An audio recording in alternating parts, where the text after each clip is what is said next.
Hello friends, নানান ব্যঞ্জনে তোমাদের সকলকে স্বাগত জানাচ্ছি। আজ দেখো আমি চিকেন বানাবো আর কি। তো চিকেন তো বানাতেই হয় মেয়ের জন্য, যতই রান্না করি না কেন। তো এখন আজকে আমি একটু পাতলা করে ঝোল বানাবো এবং আজকে একটু আমরাও খাবো। সেজন্য একটু এর মধ্যে লবণ হলুদ মাখিয়ে একটু সরষের তেল দিয়ে দিলাম, দিয়ে এখন একটু মেখে নেব। কারণ এখানে প্রচণ্ড গরম, তো একটু লেবু দিয়ে বানাবো। তো গাছে আমার দেখো টপের মধ্যে লেবু হয়েছে, নিচে আরও লেবু আছে, অনেক ঝুলে আছে। তো যাই হোক, উপর থেকে একটা লেবু এখন নিয়ে যাব। আরও আছে অনেক লেবু, দেখা যাচ্ছে না এখন। তো এই লেবুটা একটু পাকা পাকা আছে, তো এটা উঠে নিলাম। এখন এই লেবুটাকে দিয়ে এর মধ্যে এখন রস করে দেবো। এগুলো হচ্ছে কাগজি লেবু, তো বিচি পড়ছে, আমি বিচিটা উঠে নেব পরে। তো লেবুটার আমি রস দিয়ে দিচ্ছি।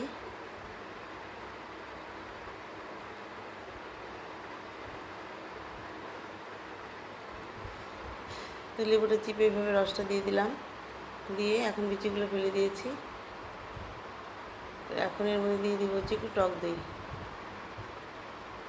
তো লেবু দিয়ে হয়তো দিয়েছি, এই জন্য অল্প করে দিচ্ছি টক দইটা দিয়ে। এখন ভালো করে দেখো মেখে রেখেছি। আর এখন দেখো কড়াইতে সরষের তেল বসিয়ে দিয়েছি, দিয়ে এখন আলুগুলোকে লবণ হলুদ মাখা আছে, আলুগুলোকে ভেজে নিচ্ছি।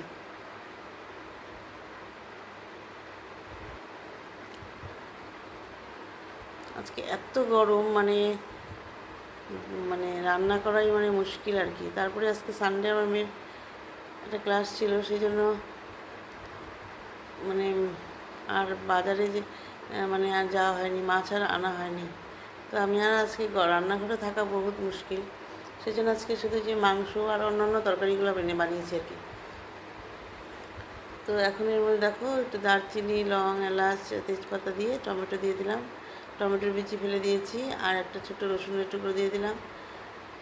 আর পেঁয়াজগুলোকে আজকে এইভাবে টুকরো করে করে দিয়ে দিলাম, দিয়ে একটু ভেজে নিচ্ছি।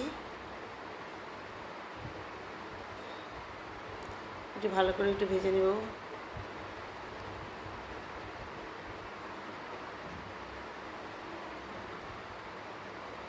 দেখো তখন লাল লাল করে ভেজে নিয়েছি। এখন এর মধ্যে দিয়ে দিলাম হচ্ছে রসুন পেস্ট।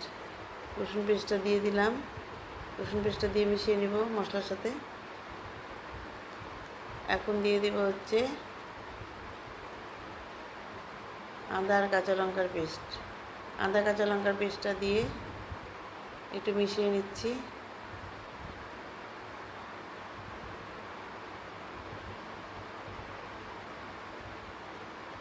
এখন এর মধ্যে দিয়ে দেবো হচ্ছে পেঁয়াজের পেস্ট।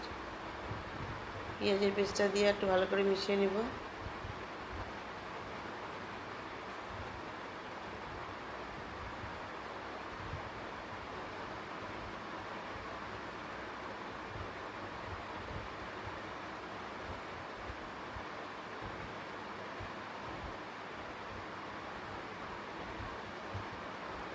এভাবে মিশিয়ে নিয়ে এখন এর মধ্যে লবণ আর হলুদ দিয়ে দিচ্ছি।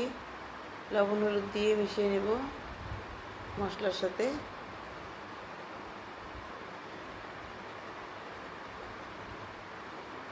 তো এইভাবে ভালো করে মিশিয়ে নিয়ে এখন আমি এর মধ্যে ম্যারিনেট করা চিকেনগুলোকে দিয়ে দেব। চিকেনটাকে দিয়ে দিলাম, দিয়ে মশলার সাথে ভালো করে একটু মিশিয়ে নিচ্ছি। মিশিয়ে নিয়ে এখন এর মধ্যে দিয়ে দেব ধনে গুঁড়ো, জিরে গুঁড়ো আর লঙ্কার গুঁড়ো দিয়ে দেবো।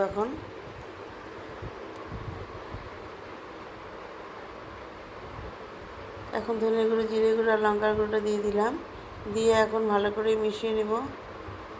মিশিয়ে এখন একটু কষিয়ে নেব মাংসটাকে। তবে আমি এরকম কষা কষা তো ভালো লাগে, কিন্তু আজকে আমি কষা বানাবো না, প্রচণ্ড গরম, সেই জন্য আমি একটু পাতলা করে ঝোল বানাবো।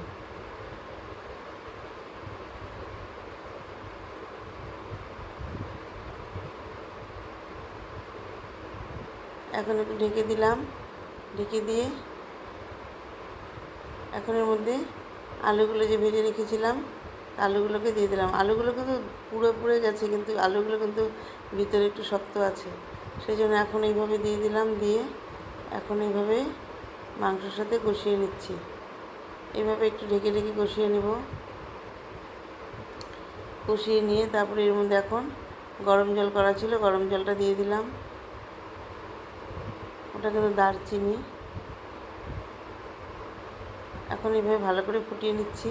তো বন্ধুরা, তোমাদের যদি ভালো লেগে থাকে তাহলে প্লিজ একটু কমেন্টস ও সাবস্ক্রাইব করে পাশে আসবে, আমিও তোমাদের পাশে থাকবো। এভাবে আমার রান্নাটা হয়ে গেল। এখন আমি এটাকে নামিয়ে নেব। তো তোমরা সবাই ভালো থেকো, সুস্থ থেকো। নমস্কার।